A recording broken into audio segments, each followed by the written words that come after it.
দরজায় কড়া নাড়ছে ভোট। দিল্লি দখলের লড়াইয়ে বেশ কোমর বেঁধে নেমে পড়েছে সব দল। তাপমাত্রা চড়া হলেও থেমে নেই কোনো দলের প্রার্থীরাই। জোর কদমে চলছে প্রচার পর্ব।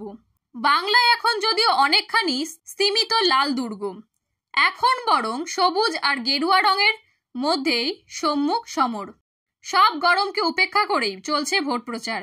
এদিকে যেমন ভোটের খবর আসছে একের পর এক, তেমনি দুর্নীতির খবরও জায়গা করছে সংবাদের শিরোনামে। অভিনেতা ঋত্বিক চক্রবর্তীর পোস্টেও কিছুটা সেরকমই ইঙ্গিত দিল। ঋত্বিক লিখেছেন, বাংলায় চোর, চোরের মা আর চোরের মাসতুতো ভাইকে নিয়ে প্রবাদ আছে, কিন্তু চোরের বাকি আত্মীয় স্বজন যেমন দিদি, পিসি, কাকু, ভাইপো এদের নিয়ে কিন্তু প্রবাদ নেই।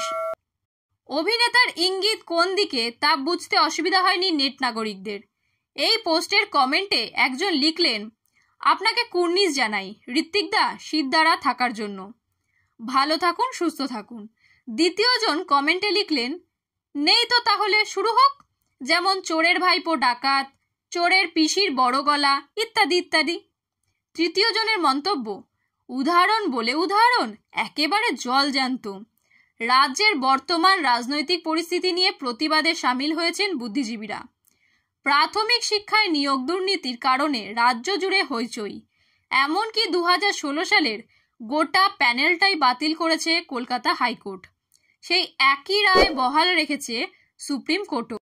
অন্যদিকে ভোটের মাসখানেক আগে উত্তপ্ত হয়েছিল সন্দেশখালী। সেই সময়ও তৃণমূলের দিকে সরাসরি অভিযোগ তুলেছিলেন বিদ্বজ্জনেরা। একাধিক দুর্নীতিতে নাম জড়িয়ে কারাবাসে তৃণমূল দলের বেশ কিছু হেভিওয়েট মন্ত্রীরা। তাতে মুকুল রায় থেকে পার্থ চট্টোপাধ্যায় সকলের নামই রয়েছে। এসবই কি নেট নাগরিকদের মনে করিয়ে দিলেন অভিনেতা ঋত্বিক? আপনার মূল্যবান ভোটটি সঠিক জায়গায় যাতে পড়ে তার জন্যই কি পোস্ট করেছেন এমন ঋত্বিক? প্রসঙ্গত, ঋত্বিক চট্টোপাধ্যায়কে এরপর দেখা যাবে রাজ চক্রবর্তীর সিনেমায়। এতে রয়েছেন মিঠুন চক্রবর্তী। গুরুত্বপূর্ণ চরিত্রে দেখা যাবে শুভশ্রী গঙ্গোপাধ্যায় ও অহনা দত্তকেও। ছবির কাজ ইতিমধ্যেই শুরু হয়ে গিয়েছে। রাজের নতুন ছবির গল্প অনুসারে দেখা যাবে বাবা ছেলে সম্পর্ক ভালো নয়। এখানে বাবার ভূমিকায় থাকবেন মিঠুন চক্রবর্তী আর ছেলে ঋত্বিক চক্রবর্তী। 2024 সালেই সিনেমাটি মুক্তি পাওয়ার কথা রয়েছে। অন্যদিকে ওয়েব সিরিজ অ্যাডভোকেট অচিন্ত আইচে ঋত্বিকের কাজ মনে ধরেছে দর্শকদের।